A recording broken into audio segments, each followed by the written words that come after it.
नमस्कार, मैं हेमंत बघेल आप सभी का बहुत बहुत स्वागत करता हूं अपने इस YouTube चैनल में।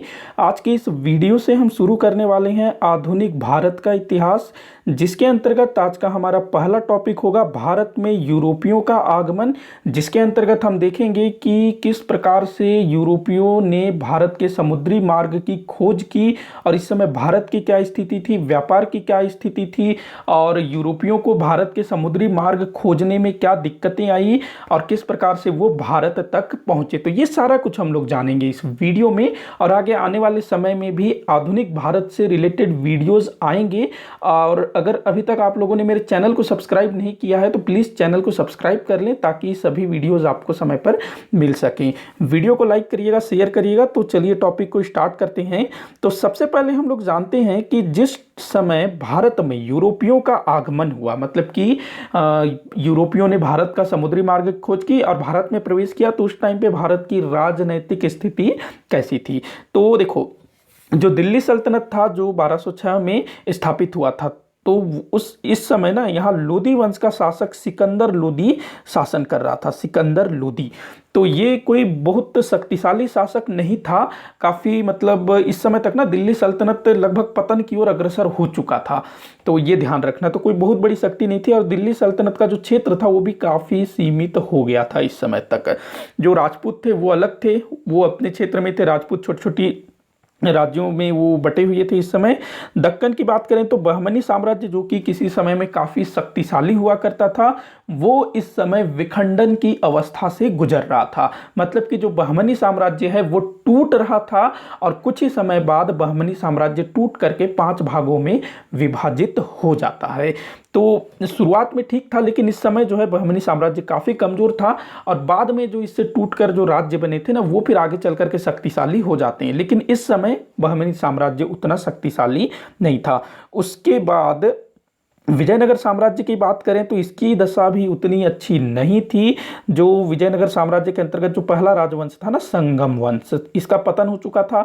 सालू वंश के शासक शासन कर रहे थे जो कि उतने शक्तिशाली नहीं थे। कुछ ही समय बाद सालू वंश के शासकों का भी पतन हो जाता है, तुलु वंश आ जाता है। बाद में तुलु वंश का जो शासक था कृष्णदेव राय, वो फिर बड़ा शक्तिशाली होता है। लेकिन इस समय की स्थिति में, मतलब कि 1498 में अपना जो वास्को डी गामा भारत आया, तो उस समय की स्थिति में विजयनगर साम्राज्य की स्थिति भी उतनी अच्छी नहीं थी। हालांकि अगर स्थिति अच्छी भी होती ना, तो इन व्यापारियों को शायद ही रोका जा सकता था, क्योंकि वो व्यापार के उद्देश्य से आए थे, न कि यहाँ पर लूटपाट करने। हालांकि इस टाइप की चीजें भी उन्होंने की थी, देखेंगे आगे हम लोग सब कुछ। इसके बाद अगर भारत के दूसरे राज्यों की बात करें ना, तो दूसरा कोई मतलब महत्वपूर्ण राज्य नहीं था। कुछ समुद्र तटीय राज्यों के बारे में आप लोगों को जानना होगा, जिसमें से कालीकट और कोच्चि जैसे राज्यों के बारे में जान लीजिए तो उतना काफ़ी है। तो ये दोनों समुद्र तटीय राज्य थे और जो समुद्र के रास्ते से जो व्यापार होता था ना, तो इनके यहाँ बंदरगाह वगैरह हुआ करते थे। तो जो जहाज आकर के इनके यहाँ रुकते थे इनके बंदरगाहों में, तो उससे ये लोग कर वगैरह लेते थे, चुंगी वगैरह लेते थे, तो उससे इनको काफ़ी मुनाफा होता था, कालीकट कोच्चि जैसे समुद्र तटीय राज्यों को। लेकिन ये जो है ना, समुद्र शक्ति के मामले में उतने उन्नत नहीं थे। इनके पास भी मतलब जहाजी बेड़ा वगैरह हुआ करता था, लेकिन जैसा यूरोपीय लेकर के आएंगे ना, उस टाइप का इनके पास नहीं था। बस ये लोग जो मध्य एशिया से मध्य एशिया, पश्चिमी एशिया, जो अपना अरब हो गया, फारस हो गया, उस तरफ से जो भी जहाज वगैरह आता था ना, तो उससे चुंगी वगैरह लेते थे, उसी से ये लोग कमाई करते थे। बताऊंगा मैं आगे बाकी चीजें। तो इस प्रकार कुछ थी भारत की स्थिति, छोटे छोटे राज्यों में बटा हुआ था लगभग देखा जाए तो। विजयनगर साम्राज्य थोड़ा सा शक्तिशाली था, लेकिन इस समय उसकी स्थिति भी अच्छी नहीं थी। अब बात कर लेते हैं भारत में तत्कालीन समय में व्यापार की क्या स्थिति थी। तो देखो, भारत के विदेश व्यापार की बात करें, मतलब कि भारत के माल को विदेशों में ले जाकर के बेचना, तो इस वाले व्यापार में अरब के व्यापारियों का वर्चस्व था, या कहें एकाधिकार था। अगर आंतरिक व्यापार की बात करें तो यहाँ पर दक्षिण में एक चेट्टियार समुदाय वो सक्रिय था। दक्षिण में ही एक चोलिया, नहीं है ये, माफी चाहूंगा, ये चू होना है, चूलिया। दक्षिण में चेटियार समुदाय और चूलिया मुसलमान ये अच्छे खासे सक्रिय थे। गुजरात के व्यापारी वो भी काफ़ी सक्रिय थे व्यापार में, और गुजरात के व्यापारी विदेश व्यापार में भी भाग लेते थे, विदेश व्यापार में भी वो शामिल थे। लेकिन अधिकतर जो वर्चस्व था विदेश व्यापार में, वो अरबों का ही वर्चस्व था। तो ध्यान रखना। अब हम लोग बात करते हैं भारत का पश्चिमी देशों के साथ व्यापार, या इसको हम लोग ये बोल सकते हैं कि भारत का पश्चिमी देशों के साथ संबंध कैसा था। तो अगर हम भारत का पश्चिमी देशों के साथ व्यापार अथवा संबंध की बात करें तो ये कोई नया नहीं था। मतलब कि वास्को डी गामा ने जब समुद्री मार्ग की खोज किया, यूरोप से भारत के लिए समुद्री मार्ग की खोज की, तो वहीं से भारत और पश्चिमी देशों का व्यापार शुरू हुआ, ऐसा नहीं है। काफी लंबे समय से भारत का पश्चिमी देशों के साथ संपर्क रहा है, संबंध रहा है, व्यापार भी होता था, कई सारी चीजों का आदान प्रदान होता था। ये जो संपर्क है ये यूनानी आक्रमण के टाइम पर शुरू हुआ था। जिस समय अपना जो यूनानी आक्रमण सिकंदर जब भारत पर अटैक करता है तो लगभग उसी आसपास से ये चीज शुरू हो गया था और व्यापार काफी अच्छा चलता था। तो इसको ध्यान रखना। अब बात करते हैं कि ये जो व्यापार होता था या फिर यूरोप और भारत के बीच जो संबंध था वो किस मार्ग से संबंध स्थापित होता था, किस मार्ग से व्यापार होता था। देखो, जो यूरोपीय थे ना, वास्को डी गामा से पहले, मतलब कि वास्को डी गामा जब भारत आया उससे पहले भारत के कई सारी चीज़ें जो है यूरोप में जाती थी, जिसमें मसाले हो गए, कपड़े हो गए, हाथी दांत हो गया, कीमती पत्थर हो गया, और भी बहुत सारी चीज़ें जो है भारत से यूरोप को जाती थी। लेकिन वो सीधे मतलब कि कोई व्यक्ति जो है भारत से लेके निकला और सीधा यूरोप के बाजार में ले जाकर के बेचा, ऐसा नहीं होता था। बहुत सारे मध्यस्थ लोग होते थे। तो यहाँ हम लोग अब देखने वाले हैं कि भारत का पश्चिमी देशों से व्यापार के लिए मुख्य दो मार्ग थे। तो दो रास्तों से भारत और यूरोप के बीच व्यापार होता था। कब? 1498 जब वास्को डी गामा भारत आया, उससे पहले ध्यान रखना। क्यों? मैंने बताया कि यूनानी आक्रमण के समय से जो है व्यापार हो रहा है दोनों के बीच। तो जिस रास्ते से हो रहा था उसके बारे में अब हम लोग जानेंगे। तो दो रास्ते हैं। सबसे पहला है अरब सागर से होते हुए अदन की खाड़ी से, फिर लाल सागर होते हुए मिस्र, और उसके बाद भूमध्य सागर होते हुए यूरोप को जाता था एक रास्ता। तो इसको हम जो है नक्शे में देखते हैं, तब आप लोगों को अच्छे से समझ में आएगा। तो नक्शा मैंने यहाँ लगाया हुआ है। पहले थोड़ा सा मैं आप लोगों को विश्व का मानचित्र दिखाऊंगा, और मैं उम्मीद करता हूं कि आप लोग जो है विश्व के मानचित्र से परिचित होंगे। अगर कोई भी विश्व के मानचित्र से परिचित नहीं है तो मैं उससे अनुरोध करूंगा कि पहले आप जो है इस वाले वीडियो को पॉज करके, या फिर अलग से आप विश्व का मानचित्र आपके पास अगर होगा तो उसको खोलिए और पहले उसका अध्ययन करिए थोड़ा सा, कि कौन सा महाद्वीप कहाँ है, कौन सा खाड़ी कहाँ पर है, तभी आपको जो है चीजें समझ में आएगी। तो ये हमारा विश्व का मानचित्र है। यहाँ पर जो दिख रहा है ना, ये हमारा भारत है। एक मिनट, हाँ, ये हमारा भारत है ये, और इस तरफ ये जो है अपना ये वाला भाग, ये अरब है, ये फारस है, और इस तरफ यूरोप है। मैं इसको थोड़ा सा छोटा कर लेता हूँ।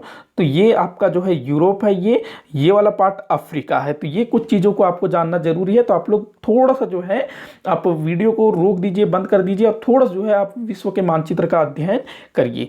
तो इस वाले मैप में नहीं देखेंगे हम लोग, दूसरे वाले मैप में देखेंगे अच्छे से। तो यहाँ मैंने दूसरा मैप लगा रखा है, जिसको थोड़ा सा मैंने बड़ा कर रखा है। तो देखते हैं। तो यहां देखिए, ये हमारा भारत है, ये हमारा भारत है, और ये जो है अरब सागर है। ये वाला क्या है? अरब सागर। ये जो दिख रहा है ना इस टाइप का, ये पूरा पानी है, ये भी पूरा पानी। ये है बंगाल की खाड़ी, ये अरब सागर।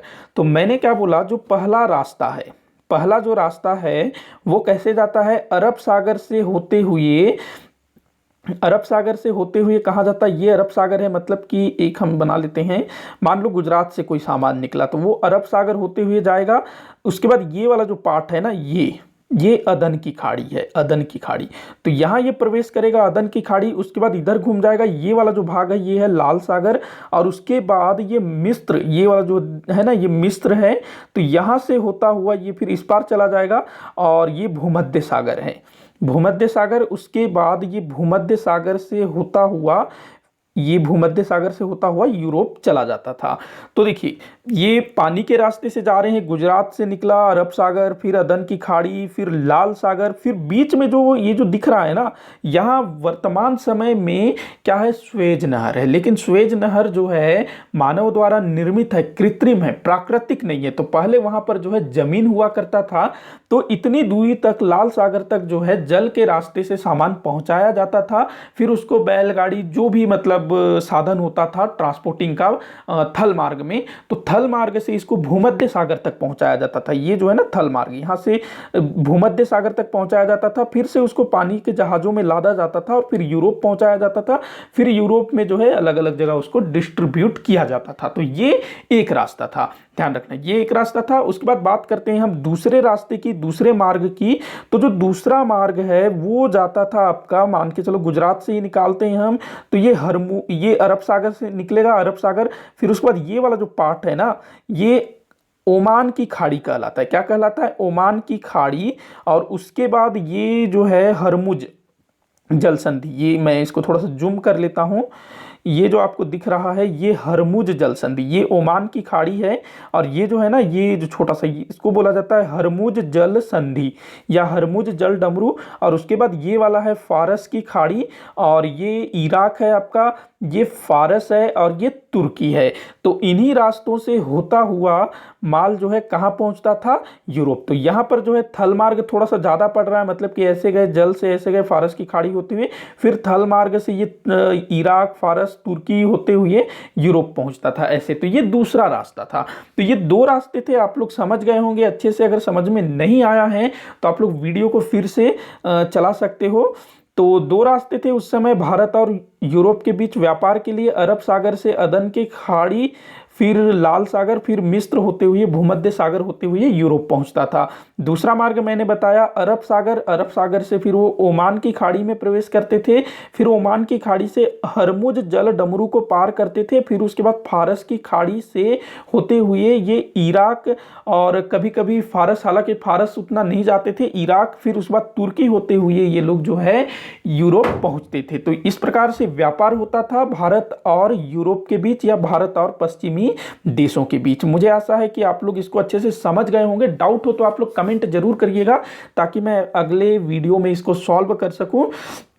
तो ध्यान रखना, अरब सागर पर मध्य के अरबों का वर्चस्व था। अच्छा, ये क्या बोल रहा है कि जो अरब सागर है ना, ये जो अरब सागर है, मैं एक बार फिर से नक्शे पर आता हूं, तो ये जो अरब सागर है इसमें मध्य के जो अरब है, यहां पर जो अरब देश है ना, यहां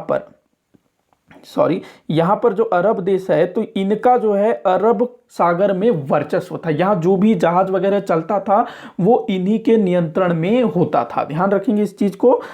तो विदेशी व्यापार मतलब कि समुद्र के रास्ते जो भी व्यापार होता था ना इस क्षेत्र में, उसमें अरब के व्यापारियों का ही एकाधिकार था भारत में यूरोपियों के आगमन से पहले। और वही बात करें बंगाल की खाड़ी, तो वहां पर भारतीय मुसलमानों का वर्चस्व था। देखो इस तरफ ना, ये जो है यहाँ पर अरब सागर के मुसलमान, वो लोग अपना वर्चस्व बनाए हुए थे। और उसके बाद ये वाला जो पार्ट है, बंगाल की खाड़ी वाला जो भाग है, इसमें भारत के मुसलमानों का वर्चस्व था। इसको मैं एक बार और अच्छे समझाता हूँ। देखो, मान लो कि कोई सामान जो है अरब से आया, यहाँ से ऐसे आया है, उसको जाना कहाँ है? इस तरफ जाना है। ये वाला इंडोनेशिया, मलाया, ये सब है ना, तो इधर जाना है। तो अरब के जो व्यापारी हैं वो लोग यहाँ तक ले आते थे। उसके बाद यहाँ से फिर जो है भारतीय मुसलमान इधर लेकर के जाते थे ऐसे। तो मतलब ऐसा नहीं कि कोई एक यहां से निकला और सीधा ऐसे ऐसे जाता था, ऐसा नहीं, बटा हुआ होता था। इस तरफ अगर जहाज चलेगा तो किनका जहाज चलेगा? भारतीय मुसलमानों का। इस तरफ बंगाल अरब सागर में चलेगा तो अरब व्यापारियों के जहाज चलेंगे। तो इसको ध्यान रखना। अच्छा, इस समय जो सबसे बड़ा समुद्री व्यापार, मतलब कि सबसे बड़ा व्यापारिक जलमार्ग की अगर हम लोग बात करें ना, तो वो कुछ इस तरह से होता था। मैं आपको यहां नक्शे में बताता हूं। तो ये मैंने बताया ओमान की खाड़ी, ये वाला ओमान की खाड़ी, ये इधर फारस की खाड़ी। तो ये जो है ना हरमुज जल डमरू, ये वाला पार्ट, तो यहां से शुरू होता था एक जलमार्ग, जो कि भारतीय समुद्री तट में जो भी बंदरगाह है वहां से होते हुए ये ऐसे, शायद ये अंदर से ही जाता था मेरे ख्याल से, या फिर एक मिनट है, क्या हो गया, हाँ, तो फिर से बताता हूं मैं। तो ये हरमुज जल डमरू से होता हुआ इस तरह से ये जाता था भारतीय जो तट में जो भी बंदरगाह है वहां पर भी ये रुकता था, और आगे बढ़ते हुए या तो इस तरफ से जाता था या इस तरफ से। और ये कहाँ जाता था? इस तरफ, ये जो अपना इंडोनेशिया वाला जो पार्ट है ना उस तरफ जाता था। तो यही उस समय का सबसे बड़ा या सबसे लंबा समुद्री जलमार्ग था, समुद्री व्यापारिक जलमार्ग था उस समय का। इससे बड़ा और कोई समुद्री व्यापार का जलमार्ग नहीं था। तो इस चीज को ध्यान में रखना, अगर कभी पूछा जाए तो हरमुज की खाड़ी से लेकर मलक्का तक, मलक्का एक स्थान का नाम मिलता है जो कि इंडोनेशिया मलय द्वीपों में है मलक्का। तो हरमुज की खाड़ी से मलक्का तक सबसे लंबा समुद्री मार्ग हुआ करता था। तो ये आप लोग समझ गए होंगे कि भारत और पश्चिमी देशों के साथ व्यापार किस प्रकार से होता था और किन के द्वारा होता था। अच्छा, एक चीज मैं बताना भूल गया कि ये जो व्यापार है ना, भारत और यूरोप के बीच जो व्यापार होता था, इसमें अरब के व्यापारियों का वर्चस्व था। तो देखो, भारत से मान लो कि सूती कपड़ा या फिर कोई मसाला है, तो यहाँ मान लो कि कालीकट का कोई जो व्यापारी है वो अरब के व्यापारियों को बेचेगा, और अरब का व्यापारी जो है अरब सागर होते हुए, ओमान की खाड़ी होते हुए, फारस की खाड़ी होते हुए उस सामान को इराक पहुंचाएगा या सीधे तुर्की पहुंचाएगा। और उसके बाद जो है ना, यही कहीं से मीडिएटर या कोई दूसरे जो मध्यस्थ व्यक्ति है वो आगे यूरोप तक पहुंचाते थे। तो ये ऐसे होता था, मतलब कि कोई जो यूरोपीय व्यक्ति है वो सीधे भारत नहीं आता था, अरब के व्यापारी यहां तक ले जाते थे, फिर उसको आगे यूरोप के बाजारों तक यूरोप के व्यापारी ही पहुंचाते थे। बीच में कहीं तुर्की वगैरह में वो लोग आते रहे होंगे या कहीं से भी आदान प्रदान होता रहा होगा। तो ऐसे व्यापार होता था, इस चीज को ध्यान में रखना। अब हम लोग बात करते हैं कि जब ये व्यापार चल रहा था, मतलब कि भारत और यूरोप के बीच जब व्यापार चल रहा है, ये अरब लोग जो है माल वहां पहुंचा रहे हैं, फिर अरब के निवासी यूरोप वासियों को भारत पहुंचने के लिए दूसरे मार्ग की खोज की आवश्यकता क्यों पड़ी, तो इसको हम लोग समझते हैं। अच्छा, एक चीज मैं पहले बता देता हूं कि ये जो व्यापार जब होता था ना, इससे सभी खुश थे, मतलब कि भारत के व्यापारी भी खुश थे, उनका माल बिक जाता था, अरब के व्यापारी उनको भी अच्छा खासा मुनाफा मिलता था, यूरोप के जो व्यापारी थे उनको भी अच्छा खासा मुनाफा मिलता था, और यूरोप के जो निवासी थे, जो वहां के लोग थे, जनता थे, जो उस सामान का प्रयोग करती थी, उनको भी मजा आता था कि उनको अच्छी अच्छी चीजें उपयोग के लिए मिल रही थी। तो फिर क्या कारण था कि यूरोप वासियों को नए नए समुद्री मार्ग या नए व्यापारिक मार्ग की खोज की आवश्यकता पड़ी? तो अब हम लोग देख लेते हैं इसके पीछे क्या कारण था कि पश्चिमी मतलब यूरोपियों द्वारा नए समुद्री मार्ग खोजने के पीछे क्या कारण थे। तो मैंने कुछ पॉइंट बनाए हैं, उसके आधार पर मैं आप लोगों को बताऊंगा। तो सबसे पहला पॉइंट है पूर्वी व्यापार पर इटली का एकाधिकार। इटली, देखो इटली मैं आपको नक्शे में दिखाने की कोशिश करता हूं, इटली कहां पर है। तो यहाँ इटली है, आप लोग देखिएगा, ये आपका यूरोप है। यूरोप देखिए काफ़ी कटा फटा देश है, मतलब यूरोप का ऐसा कोई देश नहीं है जिसके पास बहुत बड़ी समुद्री सीमा न हो। तो ये वाला जो है ना, ये जो दिख रहा है आपको, यही क्या है, इटली। ये जो है ये इटली है, ये इटली देश है। तो यहाँ के जो व्यापारी थे, इटली के जो व्यापारी थे, इनका पूर्वी देशों के व्यापार पर वर्चस्व था। मतलब कि अरब के व्यापारी जो भी माल पूर्वी देशों से खरीद के ले जाते थे, चाहे वो भारत से हो, चाहे श्रीलंका से हो, चाहे मलय द्वीप, मतलब कि इस तरफ जो द्वीप है ना, मतलब इंडोनेशिया वाला जो साइड है, या फिर चीन से, पाकिस्तान, हालांकि पाकिस्तान उस समय था नहीं, मतलब कि इस क्षेत्र से जो भी सामान यूरोप जाता था, उस सामान को यूरोप में डिस्ट्रीब्यूट करने का काम कौन करते थे? इटली के व्यापारी। मतलब कि अरब के व्यापारियों से इटली के व्यापारी सारा माल खरीद लेते थे और उसको अपने हिसाब से जितने चाहे उतने दामों पर यूरोप के बाजारों में वो लोग सप्लाई करते थे। तो इस प्रकार से इटली के व्यापारियों का पूर्वी देशों के साथ व्यापार पर एकाधिकार कायम था। दो शहरों का नाम याद रखेंगे जो कि इटली देश में ही है, एक जिनेवा और एक वेनिस। वेनिस और जिनेवा, तो यहाँ के जो व्यापारी थे वो पूरी तरह से पूर्वी देशों के साथ व्यापार को अपने नियंत्रण में रखे हुए थे। अब क्या था कि अब देखिए, यूरोप में एक अकेला इटली तो नहीं है ना, उसमें और भी देश हैं, जैसे कि ये जो छोटा सा दिख रहा है ये इंग्लैंड है, यहाँ पर जो दिख रहा है ना ये वाला जो पार्ट है ये पुर्तगाल है, ये है आपका स्पेन, यहाँ पर ये फ्रांस है, अलग अलग बहुत सारे देश हैं। तो भाई इटली ही क्यों माल कमाए, वही क्यों पैसा कमाए, हमको भी तो व्यापार में हिस्सेदारी मिलनी चाहिए। ये लोग खाली खरीदार थे, इनके यहाँ से पैसा जाता था, और जो इटली के जो व्यापारी हैं वो माल बेचते थे, बाकायदा मुनाफा कमाते थे।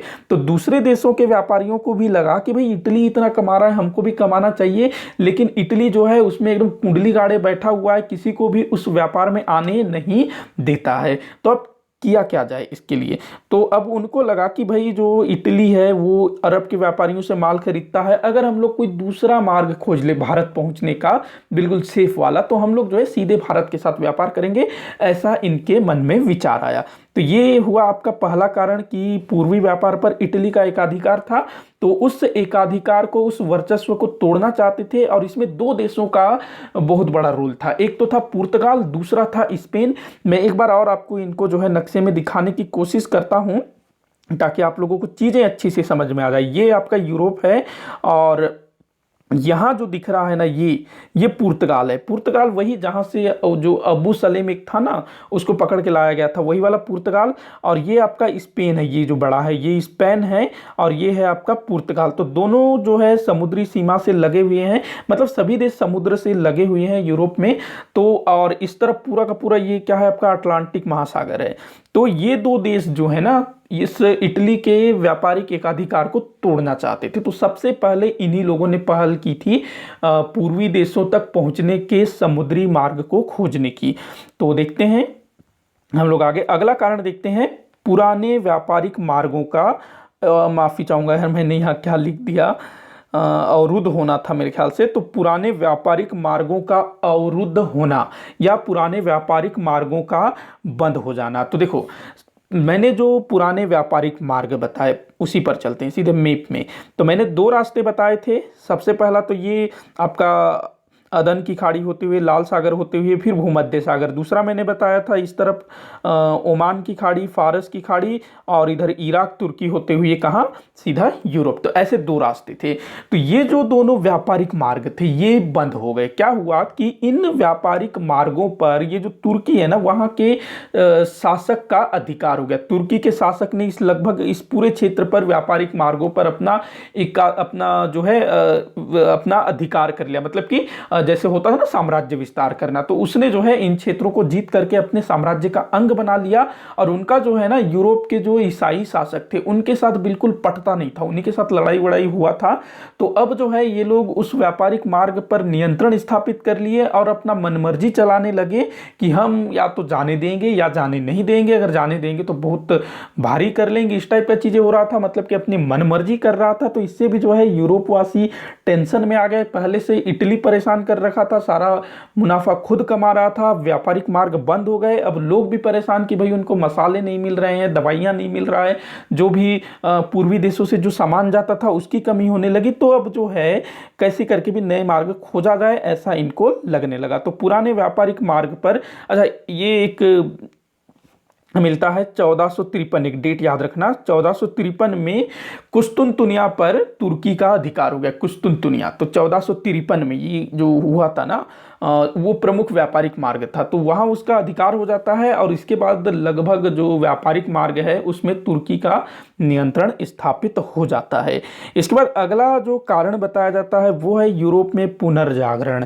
पुनर्जागरण का क्या मतलब होता है, फिर से जागना। देखो, यूरोप के विषय में कहा जाता है कि जिस टाइम पर भारत में प्राचीन समय में कई सारे जो महान ग्रंथों की रचना हुई, उस टाइम पर यूरोप बिल्कुल जंगल झंगाड़ था, वहाँ के जो लोग थे बिल्कुल आदिम जीवन व्यतीत कर रहे थे। लेकिन इस समय जो है ना, यूरोप में पुनर्जागरण आता है, यूरोप के जो लोग हैं ना वो जागृत होते हैं और कई सारी नई नई चीजें होने लगती है, कई सारे नए नए आविष्कार होने लगते हैं, नए नए तरह की चीजें होने लगती है, और यूरोप के जो लोग हैं वो रिस्क लेना शुरू करते हैं। तो ये भी एक कारण बताया जाता है यूरोप में पुनर्जागरण। और कई सारे बड़े बड़े एक तरह से जो क्या कहते हैं इस टाइम पे नेता या विद्वान कहीं वो हुए जिन्होंने कई सारी पुस्तकें भी लिखी, जिससे लोग प्रेरित हुए नई नई चीज़ें करने के लिए। तो ये चीज़ थी। और कई सारे ना नए नए आविष्कार भी हुए, तो उससे जैसे कि पानी में चलने वाले जहाज अच्छे किस्म के बनने लगे, कई सारे यंत्र बनाए गए, दिशा मापक यंत्र, दूसरे कई सारे यंत्र। तो उससे जो है समुद्री यात्राएं करने में काफ़ी सहायता हुई। तो अब ये लोग जो है समुद्री यात्रा करने से नहीं डरते थे। और चूंकि इनका जो यूरोप के जितने भी देश हैं सभी काफ़ी कटे फटे हैं, तो इनके पास बहुत सारा जो है क्या कहेंगे समुद्री सीमा है। तो लगभग हर बंदा समुद्री यात्रा यात्रा करने में काफ़ी मतलब रुचि रखता था समुद्र के प्रति, तो ऐसा हम मान सकते हैं। अगला कारण बताया जाता है धार्मिक कारण। देखो यूरोप के जो लोग हैं ईसाई थे, क्रिश्चियन थे, तो ये लोग जो है पूरे दुनिया में ईसाई धर्म को फैलाना चाहते थे, तो ये भी एक कारण बताया जाता है इतिहासकारों द्वारा। अगला कारण बताया जाता है भौगोलिक तकनीक में सुधार। वही कि आप जो जहाज निर्माण वो काफ़ी उन्नत हो गया था, दिशा मापक यंत्र जिसको कुतुबनुमा बोला जाता है उसका आविष्कार हो गया। इसके अलावा जो नक्शा बनाने की जो विधि है ना उसमें भी बहुत ज़्यादा सुधार हुआ, और यूरोपीय जो है ना आज जिस टाइप का नक्शा है उससे मिलते जुलते नक्शे ये बना लेते थे। तो नक्शा बनाने की कला भी जो है काफ़ी विकसित हो गई। तो अब ये लोग जो है समुद्री यात्रा करके उसका नक्शा वगैरह सब कुछ तैयार कर लेते थे ताकि आगे के लोगों को भी सहूलियत हो सके। तो ये भी जो है नए मार्ग खोजने में इनको प्रेरणा दिया होगा। उसके बाद अगला कारण बताया जाता है मार्को पोलो का यात्रा वृतांत। देखो मार्को पोलो जिसने पूर्वी देशों की यात्रा की थी, चीन तक की इसने यात्रा की थी और थल मार्ग से इसने यात्रा की थी काफ़ी पहले, और इसने जो है अपना यात्रा वृतांत लिखा था और पूर्व में क्या क्या चीज़ें मिलती है, मतलब कि पूर्व कितना समृद्ध है, उन सब चीज़ों को उसने काफ़ी बखान किया। तो पूर्व पश्चिमी देशों के लोगों ने जब मार्को पोलो के यात्रा वृत्तांत को पढ़ा तो उनकी आंखें चमक उठी कि भैया हम जिसको मतलब पूर्व को जो है बेकार समझ रहे थे वहाँ तो बहुत कुछ है और यहाँ से सामान भी जाता है। तो उनको लगा कि जाना चाहिए, लेकिन कैसे जाएं?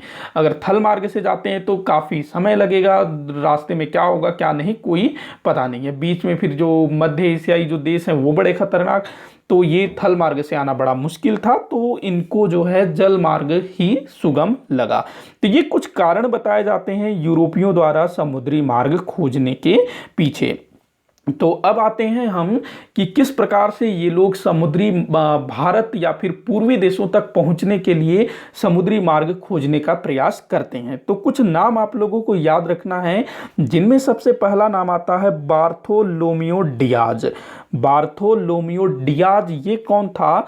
तो ये जो है ना बार्थोलोमियो डियाज, तो ये एक पुर्तगाली था और सन 1487 ईस्वी में इसने बोला कि मैं जो है भारत जाऊंगा समुद्री रास्ते से, पूर्वी देश की मतलब कि पूर्वी देश जाने का रास्ता खोजूंगा।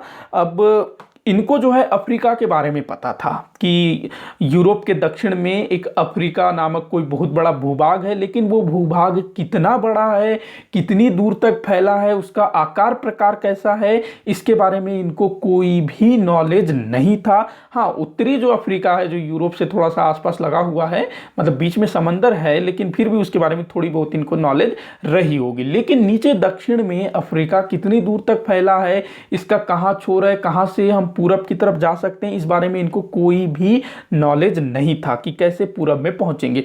तो जो बार्थोलोमियो डियाज है, मैं जाऊंगा अफ्रीका होती, ये बोलता है कि मैं अफ्रीका के किनारे किनारे किनारे चलूंगा, कहीं तो ये पूरब की तरफ मुड़ेगा, क्योंकि इनको तो पता है ना कि भारत जो पूर्वी देश है, चीन, भारत, मलय, ये सब किधर है? पूरब की तरफ है। तो अफ्रीका इनके दक्षिण में है, तो अफ्रीका के किनारे किनारे चलूंगा मैं, और कहीं तो वो मुड़ेगा, मतलब पूरब की तरफ मुड़ेगा, तो समझ जाओ कि उधरी से रास्ता है। तो ऐसा ये सोचता है, और कब? सन 1487 में निकल पड़ता है भारत की समुद्री मार्ग की खोजने के लिए। अच्छा, मैं एक मजे की बात बताता हूँ। कई सारे जो टीचर है ना, मतलब हमारे स्कूल कॉलेज के टाइम पर भी टीचर थोड़ा सा मतलब जल्दी जल्दी में ये बोल देते थे कि भारत की खोज, वास्को डी गामा ने भारत की खोज की।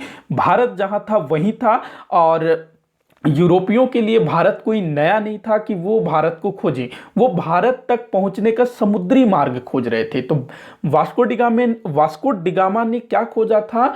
भारत तक पहुंचने का समुद्री मार्ग, न कि भारत को खोजा था। जानते थे भारत के विषय में वो लोग। अब आप जिस चीज को जानते हैं उस चीज को थोड़े ना खोजेंगे, हाँ वो कहाँ है वो जरूर खोजेंगे आप। तो वही हुआ कि किधर से जाना है, किधर से रास्ता है, ये खोजा था किसने? वास्को डी गामा ने। तो वास्को डी गामा से पहले बार्थोलोमियो डियाज जिसने कोशिश की। अब ये जो है कहाँ? पुर्तगाल से निकला और अफ्रीका के किनारे किनारे होता हुआ ये कहाँ पहुंचा? आशा अंतरीप, जिसको कैप ऑफ गुड होप भी बोला जाता है, वहां तक की यात्रा की और उसके बाद वापस चला गया। मैं नक्शे में बताता हूँ, हाँ यहाँ मैंने लगाया है नक्शा। तो देखिए आपका जो है ये जो है आपका पुर्तगाल यहाँ पर, ये है आपका पुर्तगाल। उसके बाद ये जो बड़ा सा जो भाग दिख रहा है यही क्या है, हम आपका अफ्रीका। तो अफ्रीका काफ़ी बड़ा है और लेकिन इस बारे में इनको पता नहीं था कि अफ्रीका है कितना बड़ा। तो देखिए अफ्रीका, ये जो ऊपर वाला जो भाग है उत्तरी भाग, उससे ये लोग परिचित रहे होंगे, लेकिन नीचे कहाँ तक जाता है इस बारे में इनको कोई भी आइडिया नहीं था। तो अब बार्थोलोमियो डियाज जो है निकला ऐसे किनारे किनारे ही चला होगा, ऐसे खुले समंदर में नहीं जाएगा ना, गुम हो जाएगा।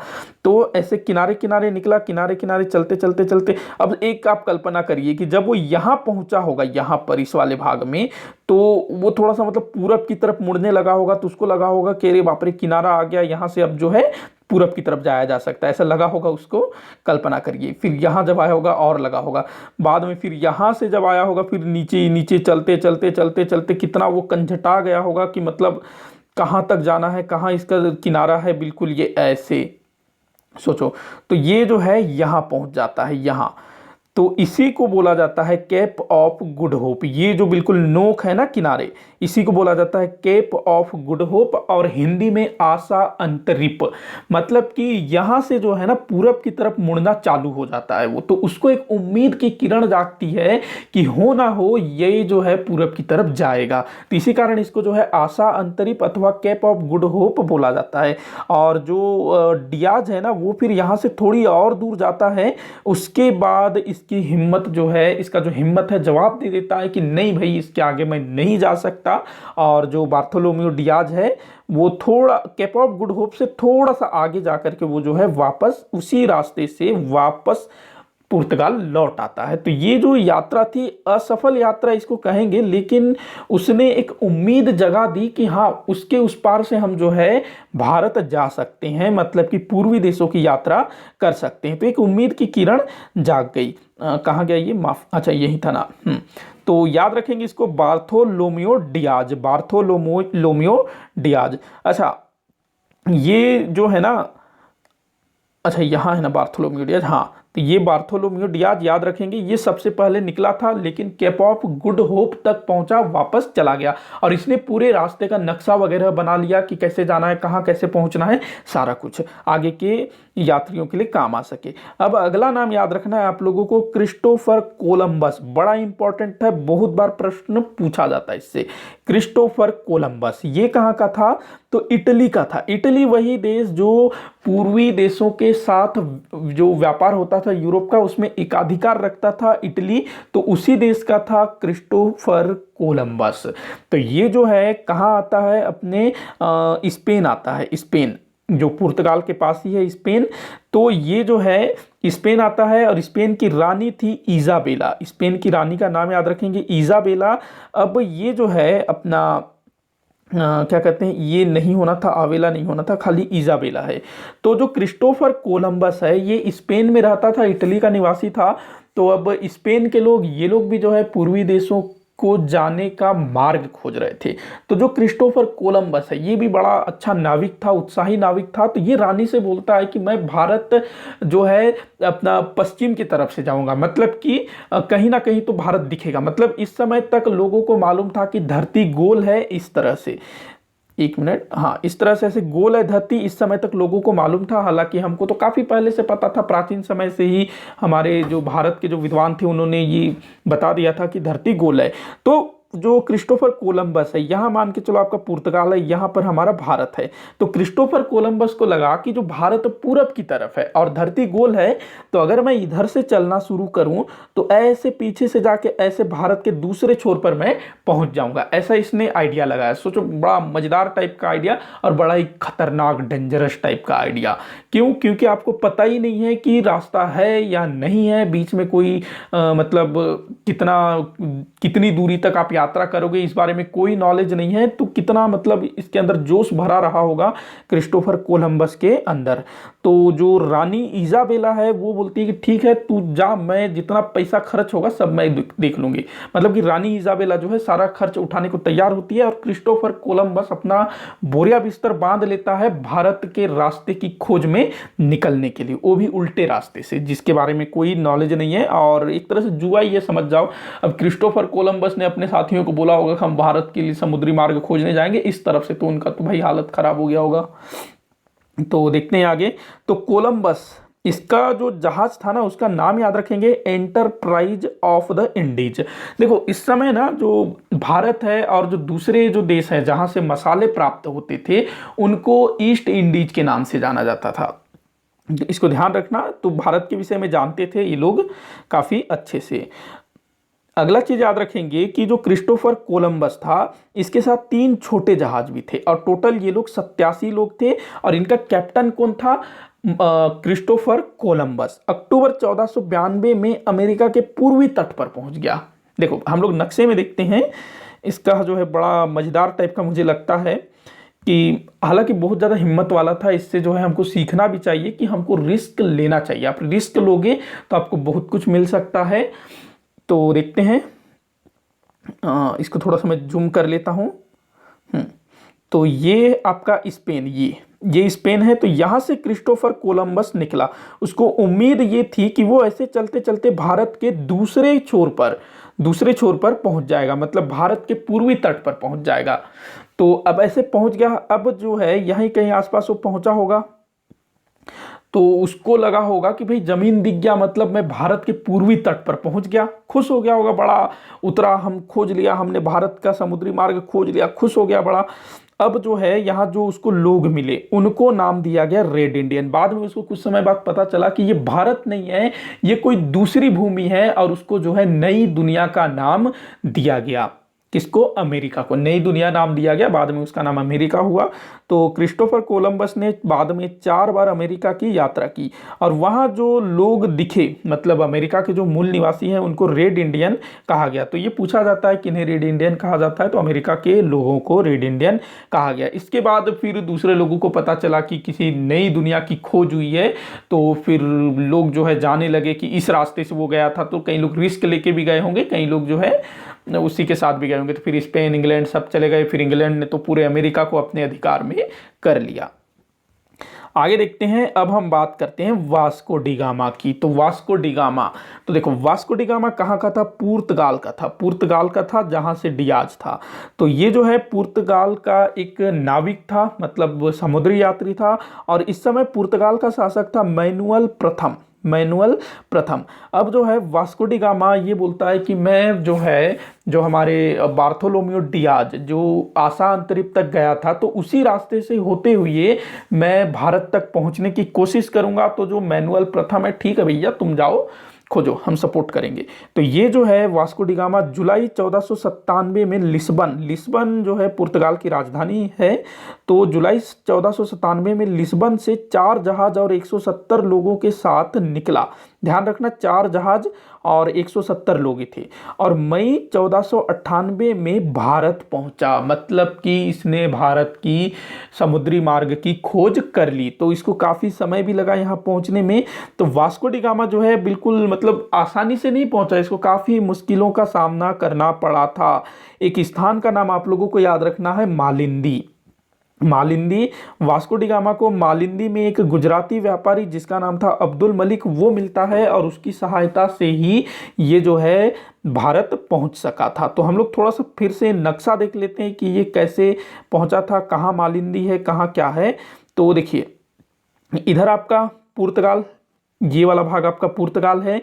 तो जो अपना बार्थोलोमियो डियाज है वो ऐसे आया था, ऐसे पूरा आपका आसा अंतरिक्ष तक आया था। कौन?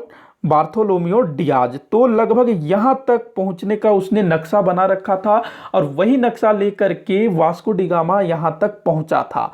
तो अब उसको जो है आगे का रास्ता नहीं पता, इधर जो है मतलब कितनी दूर तक और उसको चलना है, मतलब आगे रास्ता है या नहीं है, इस बारे में भी उसको कोई जानकारी नहीं थी। तो रास्ते में उसको काफ़ी दिक्कतें भी हुई, क्योंकि देखो उस समय ऐसा तो था नहीं कि आप जो है पूरे मतलब कि लिस्बन से लेकर पूरा यहाँ तक की यात्रा आप समुद्र में रहकर ही करो, बीच बीच में उतरना पड़ता था पानी के लिए, दूसरी चीज़ों के लिए। तो कई बार इनके ऊपर हमला भी होता था, जो वहाँ जंगली लोग होते थे, समुद्र तटीय जो लोग होते थे उनके द्वारा। तो काफ़ी मुश्किलों का सामना करना पड़ा था इनको। अब जो है वास्को डी गामा धीरे धीरे रिस्क लेता हुआ आगे बढ़ता है, इधर ही समुद्र तट मतलब किनारे किनारे ही, समुद्र में ज़्यादा दूर नहीं जाता है, किनारे किनारे। और यहाँ कहीं पर ना मालिंदी, जो मैंने बताया मालिंदी नामक एक स्थान था, और यहाँ पर उसको कुछ भारतीय व्यापारी मिलते हैं। मतलब वो पूछता होगा लोगों से कि यहाँ से भारत जाने का रास्ता किधर है, जा सकते हैं या नहीं, तो कुछ लोग बताते होंगे कि हाँ भारत के व्यापारी यहाँ पर आते हैं। तो वो जो है मालिंदी में अब्दुल मलिक उससे मिलता है, जो कि गुजरात का व्यापारी था। वो बताता है हाँ हम लोग तो व्यापार करते हैं, आना जाना करते हैं, यहाँ से काफ़ी पास है।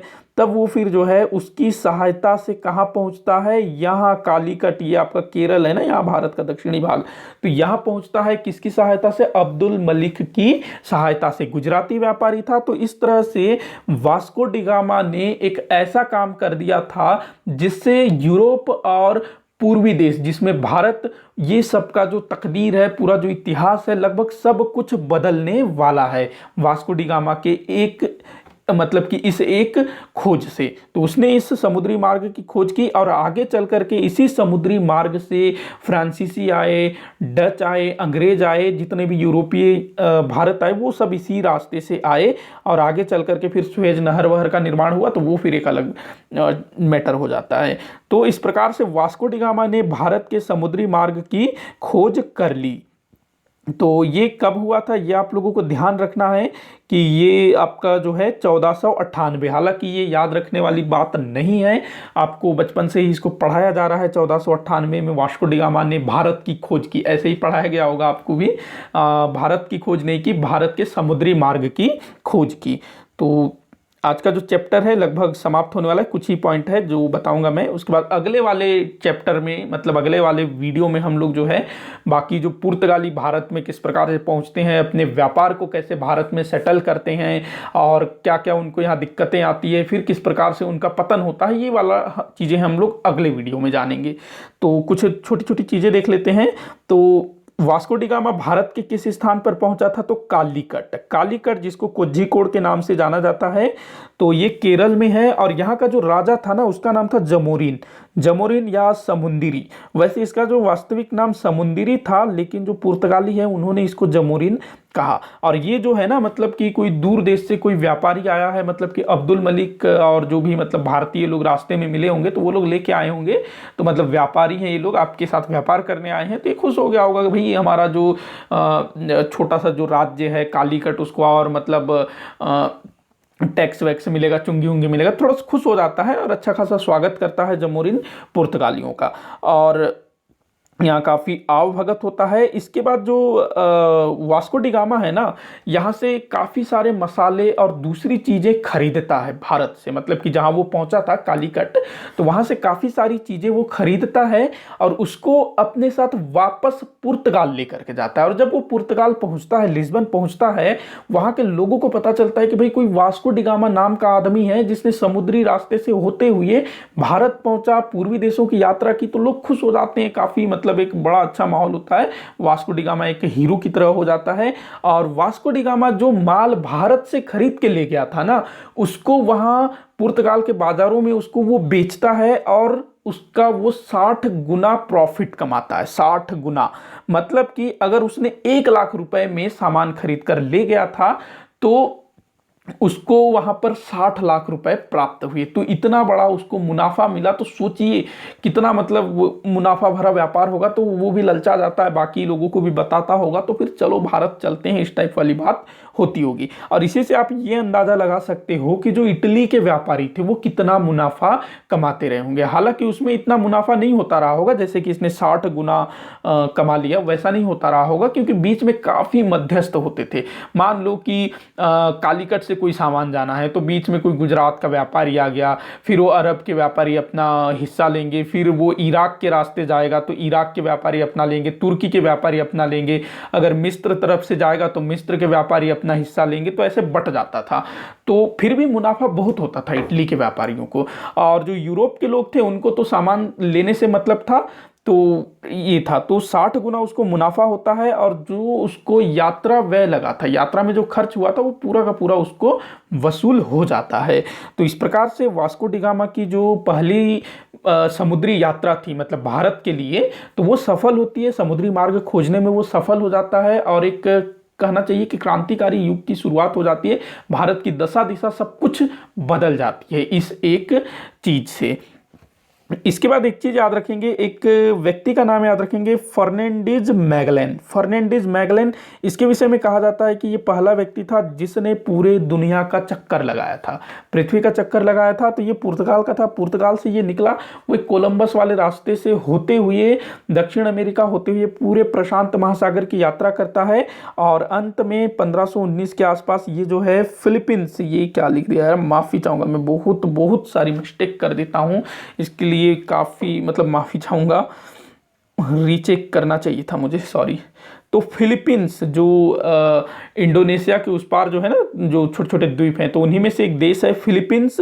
तो वहाँ पहुँचा ये 1519 में और ऐसा कहा जाता है वहीं इसकी डेथ हो गई थी। इसके बारे में मैं अगले वीडियो में अच्छे से बताऊंगा, अभी फिलहाल आप इतना याद रखिएगा। तो आज का वीडियो यहीं समाप्त होता है। आप लोग कमेंट करके बताइएगा कि आप लोगों को कैसा लगा। कहीं भी कोई भी डाउट हो तो आप लोग नीचे कमेंट बॉक्स में ज़रूर लिखिएगा, मैं सॉल्व करने की कोशिश करूँगा।